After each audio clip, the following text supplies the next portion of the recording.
Samantala, sa Blackwind Mountain, si Captain Pang ay nagsasanay habang nakaupo sa 36 na espada. Ang katawan niya ay puno ng mga peklat. Habang nagsasanay, ang mga itim na hibla ng enerhiya ay umaalis sa katawan niya, umiikot sa mga espada, at bumabalik sa kanya. Pero sa bawat itim na hibla na bumabalik sa katawan niya, isang bagong duguan na peklat ang lumilitaw sa kanyang wasak na katawan, dahilan para kumunat ang noo niya. Bigla, isang anino ang lumaki sa harap niya at si Lei Yutang ay dumating mula sa likod. Binuksan ni Captain Pang ang mga talukap niya, tumayo ng may ngiti. Sinabi niya na ang elusive shadow art ni Miss Lei ay lalo nang gumagaling. Sinabi niya na hindi niya man lang napansin na paparating siya. Sumagot si Lei Yutang na ang wraith art ni Captain Pang ay hindi rin basta-basta. Umabot sa bone tempering stage sa loob lang ng 1 taon. Sinabi niya na pinapagselos niya ang mga henyo ng mga clan. Tumawa si Captain Pang at sumilip sa tabi niya. Hindi lalampas ng 5 metro mula sa kanya, isang 15 taong gulang na bata ang nagtitiis sa ibabaw ng ibang mga espada habang ang pawis ay dumidilim sa noo at umaagos sa kanyang katawang puno ng peklat. Pero sa paligid niya ay mga bangkay na puno ng sugat, parang tinaga ng hindi mabilang na matatalim na sandata. Nagmura si Lei Yutang at tinanong kung anong klaseng karumaldumal na paraan ang sinasanay ni Captain Pang. Sumagot si Captain Pang nang walang pakialam na sa 20 batang pinadala ni Lei Yutang, isa lang ang halos nakaligtas. Sinabi niya na magpadala pa si Lei Yutang ng ibang batch. Tumaas ang boses ni Lei Yutang sa gulat at tinanong kung isang nakaligtas lang gusto pa ni Captain Pang ng marami. Ngumisi si Captain Pang at sinabi na maganda na nga ang resulta. Sinabi niya na para sa 50 ang mamatay habang nagsasanay sa art na ito ay normal. Pero para sa Luo clan, lahat ay sulit. Sumanghel si Lei Yutang at sinabi na abala si Captain Pang sa pagsasanay, at ano naman ang ginagawa ng kapatid niya. Kumuha si Lei Yutang ng papel at sinabi na pinatay ni Zuo Fan ang 7th Elder ng Hell Valley at naglabas sila ng kill order. Natawa ng malakas si Captain Pang at sinabi na si Brother Zuo ay talagang gumagawa ng mga hindi kapani-paniwalang bagay, niyayanig ang mundo saan man siya pumunta. Pagkatapos ay tinapik niya ang balikat ni Lei Yutang at sinabi na Miss Lei huwag masyadong mag-alala. Sinabi niya na sa galing ni Brother Zuo, ang utos ng Hell Valley ay hindi makakaapekto sa kanya. Sumanghel si Lei Yutang at bamulong sa pamamagitan ng nagngangalit na mga ngipin na sino ba ang nag-aalala sa kanya. Sinabi niya na pumunta lang si Zuo Fan at ginulo ang Hell Valley dahil sa isang babae. Tinanong niya kung kailan pa naging mabait si Zuo Fan. Ngumisi si Captain Pang at sinabi na kaya pala iyon. Tumawa siya at sinabi na minsan, gusto rin ni Brother Zuo na magmukhang bayani. Sinabi ni Lei Yutang na bayani ay sa puwet. Tinanong niya kung akala ba ni Captain Pang ay hindi niya kilala si Zuo Fan. Napabuntong hininga si Lei Yutang at naging anino at nawala. Sumigaw si Captain Pang sa susunod na sandali na huwag banggitin ito kay Young Miss, lalo na ang huling parte. Pero walang tugon si Lei Yutang. Napabuntong hininga si Captain Pang at sinabi na ang mga babae. Si Zuo Fan ay bumahing.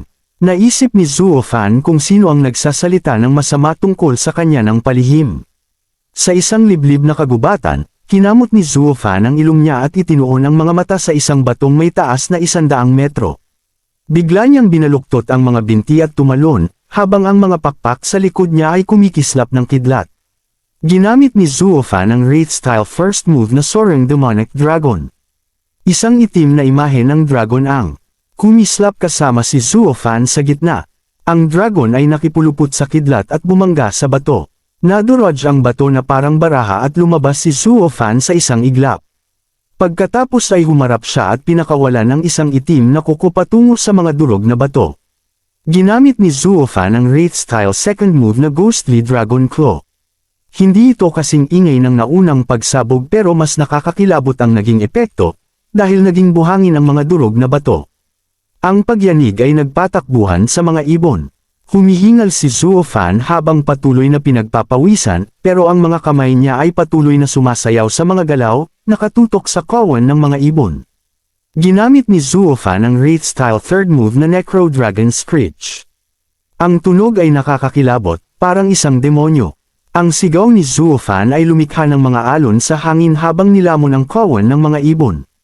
Ang mga ibon ay nanigas sa ere, ang mga mata ay naging blanko, at bumagsak na patay. Si Zuofan ay nakaluhod sa lupa. Ang kayumangging balabal niya ay punit-punit at ang pawis ay tumutulo sa mukha niya. Sa paligid niya ay mga patay na ibon na nakahandusay sa lupa. Naisip ni Zuofan na pagkatapos niyang pinuhin ang katawan at kaluluwa niya, hindi lang dapat lumakas ang yuan energy niya. Akala niya ay pati ang tulong ng Blue Flame ay sapat na. Naisip ni Zuofan na hindi niya inaasahan na mauubos ang buong lakas niya sa paggamit ng tatlong teknik na iyon. Nakapikit si Zuofan. Ang pawis ay dumadaloy mula sa noo niya habang humihingal. Naisip ni Zuofan na dahil pinatay niya ang 7th Elder, tiyak na magpaplanong maghiganti ang Hell Valley. Bumukas ang isang mata ni Zuofan. Ang kulay ubi niyang mga mata ay matalim at puno ng pawis ang mukha. Naisip ni Zuofan na ang mga kalaban na haharapin niya sa hinaharap ay tiyak na mas malalakas pa. Idinagdag ni Zuofan na kaya kailangan niyang magsanay ng mga martial art na makakaligtas sa buhay niya. Naisip ni Zuofan na hindi inaasahan na hindi ang pisikal na aspeto ang pumipigil sa kanya. Si Zuofan ay nakatalikod. Ang isang asul na imahe ng tao ay lumabas mula sa likod niya habang umiikot ang hangin sa paligid. Naisip ni Zuofan na sa halip ay ang yuan energy niya ang nalilimitahan ng cultivation level niya. Naisip ni Zuofan na kung ganoon ang sitwasyon. Ang kamay ni Zuofan ay nakadikit sa lupa. Ang mga daliri niya ay nakabuka at ang kayumangging balabal ay nakalaylay. Naisip ni Zuofan na hindi niya dapat gamitin ang tatlong teknik na ito maliban kung para iligtas ang buhay niya. Si Zuofan ay nakaluhod sa lupa. Ang isang tuhod niya ay nakasayad at ang pulang laso sa binti ay nakalawid. Ang mga patay na ibon ay nakakalat sa paligid niya. Naisip ni Zuofan na kung hindi ay kahit mapatay niya ang kalaban ay malamang mamatay din siya sa proseso. Si Zuofan ay nakaupo sa damuhan sa ilalim ng mga puno. Ang kayumangging balabal niya ay nagkotikip sa katawan habang nagpapahinga. Naisip ni Zuofan na mahigit isang buwan na mula nang pumunta siya rito para magsanay. Ang mga mata ni Zuofan ay nakatingin sa malayo. Ang mukha niya ay seryoso at may bahid ng pawis. Ang kamay ni Zuofan ay nakahawak sa isang malaking itlog. Ang itlog ay may mga lila at puting disenyo at kumikinang sa lilang liwanag. Naisip ni Zuofan na ang itlog na ito ay nabuhay sa spirit ring sa tulong ng aura ng Thunder Skylark. Idinagdag ni Zuofan na pero ito ay preservation lang. Naisip ni Zuofan na para mapisa ito ay kailangang maibalik ang sigla nito. Si Zuofan ay nakatingin sa itlog habang nakaupo sa lupa. Ang mga puno at dilaw na dahon ay nasa paligid niya. Naisip ni Zuofan na ang mga karaniwang gamot ay hindi uubra. Idinagdag ni Zuofan na tanging mga kayamanan na kayang buhayin ng patay ang makakatulong para mapisa itong muli. Si Zuofan ay nakatingin sa malayo. Ang kamay niya ay nakahawak sa baba habang nag-iisip ng malalim. Naisip ni Zuofan kung saan siya makakahanap ng ganoong kayamanan. Biglang may narinig na sigaw mula sa kagubatan. Si Zuofan ay nakatingin ng masama. Ang mga mata niya ay matalim at ang buhok ay tinatangay ng hangin. Sinabi ng isang boses na Song Yu, ibigay mo ang body forging pill kung hindi. Naisip ni Zuofan na mga walang hiya. Ang mata ni Zuofan ay nanlilisik sa galit. Ang mga ugat sa noo ay bahagyang nakaumbok. Naisip ni Zuofan kung sino ang nangangahas na istorbohin ang katahimikan niya. Isang dahon ang lumipad sa hangin habang may pulang guhit na sumulpot. Sinabi ng isang boses na kung hindi ay huwag ninyo kaming sisihin sa susunod na mangyayari. Ang kayumangging balabal ni Zuofan ay gumalaw sa ibabaw ng tuod ng puno. Si Zuofan ay nakasilip mula sa mga dahon. Ang mga mata niya ay malamig at nakamasid sa mga tao sa ibaba. Pagkatulak niya sa isang sanga, nakita ni Zuofan ang isang lalaki at isang babae na nagmamaneho ng karwahe. Ang lalaki ay nasa edad 20, may maamong itsura at nasa first layer ng bone tempering stage ang cultivation, habang ang babae ay keda din, may kaakit-akit na mukha, at nasa second layer. Napaliligiran sila ng 6 na lalaki, kung saan 5 ay nasa ika-8 hanggang ika-9 na layer ng bone tempering stage at ang huli, isang matandang lalaki, ay nasa ika-6. Ang 2 ay nakatitig ng masama sa matandang lalaki. Umasim ang mukha ng lalaki na si Song Yu at lumitaw ang isang first-grade spiritual weapon sa kamay niya. Sinabi niya na ang body tempering pill ay ginawa nila, ng Song clan, sa pamamagitan ng lihim na formula para sumali sa 100 pill meeting. Tinanong niya kung akala ba nila ay ibibigay niya lang ito ng ganun-ganon.